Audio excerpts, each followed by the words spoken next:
Welcome back to Marshall Remodel. Today we're going to be preparing the hearth for this wood stove that's right here. I'll get into more details of why we're using a wood stove over a conventional fireplace or an insert, but the first thing we got to do is lay some hearthstones. We want to be able to define the space where this wood stove sits. In our last house, we did that, and it worked really well with the kids saying, hey, you do not go up on that hearth, and that gives them a border. Plus, it looks really nice. It just kind of defines the space where the wood stove is going to sit. So Emily and I laid these all out last night, and I got it marked out with tape. Now I'm going to move them over to the side. And because this has a really fine finish, the concrete, I'm going to roughen up the surface of the concrete so that when I apply the thin set down for these hearthstones, they will secure to the concrete the way they're supposed to. So let's get to that.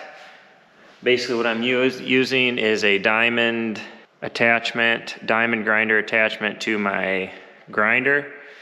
And we're just gonna lightly roughen up the surface and then get these set in place.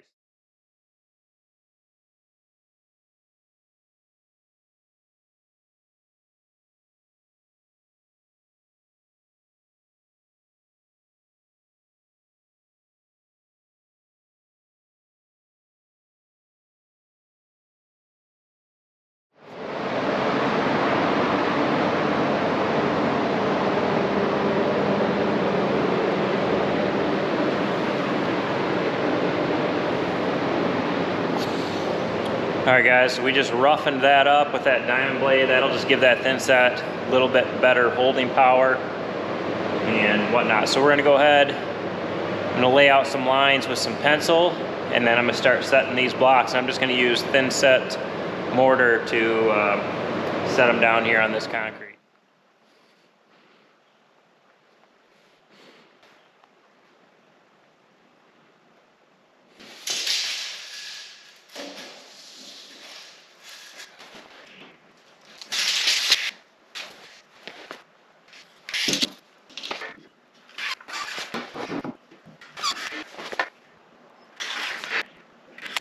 All right, I got this all laid out now, and now I know my outside pieces will come up to these lines.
All right, now that I got these set, I'll go around and make sure all my lines are lined up the way I want them to before this cures where you can't move these. That first one I set is already set up to the point where you can't really move it. So it's critical that you pay attention to your lines. That's why I mark out my outer edge so I can line all these outer ones up, and then the middle ones I line the lines up. So I used a 1/4 inch trowel on the floor, and then I back buttered the hearth stones. So I just put thin set on them and made sure that the entire bottom was covered in thin set because they're really rough. So by back buttering it, you're getting 100% coverage.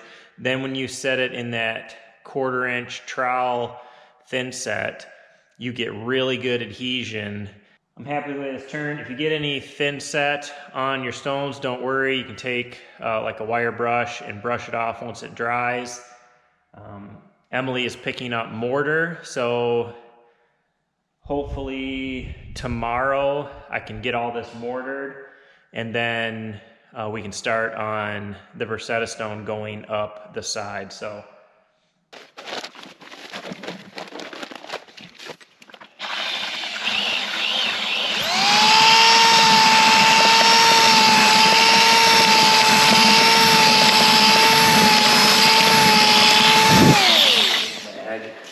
up like that.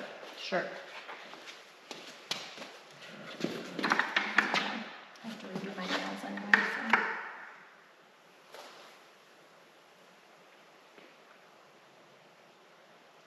Frosting cookies.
All right, guys, we got the mortar put in between these hearth stones, and then I don't have a tool to go in between there, so all I did was take a piece of cardboard, fold it in half, and then just drug it nice and smoothly along these lines, and it worked really good. So now I gotta let it set up a little bit, and then I'll broom it with like a light bristle brush to kind of clean it up, but it looks pretty good. And I use duct tape around the edges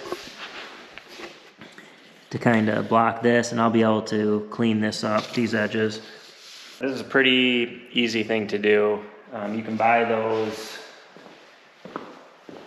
mortar cones at basically any hardware store, home improvement store. It's basically like a frosting bag.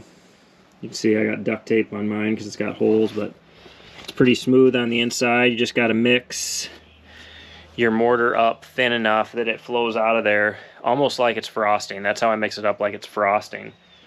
And that gives you plenty of time to get it in those cracks, get it smoothed out, and then you let it dry, and then you brush it with a light bristle brush. So, all right guys, so this is all finished. I just came in here this morning. I grouted this yesterday, or filled in the cracks yesterday. It still has some curing to do, but it's pretty hard. So I just wire brushed. It's a real light wire brush. It's not like an actual wire, but it's just a real soft wire brush to get all of the thin set off the stones. Cleaned it up, made sure there was no shrinkage or cracks that needed to be addressed, and it looks really good. So now it's time to put the Rosetta Stone up the wall, and I'll bring that to you in a new video. I'm going to be putting a big mantle across there, so I'll show you how I attach that. But I appreciate you guys watching. If you have any questions, leave them in the comments, and we will catch you on the next video.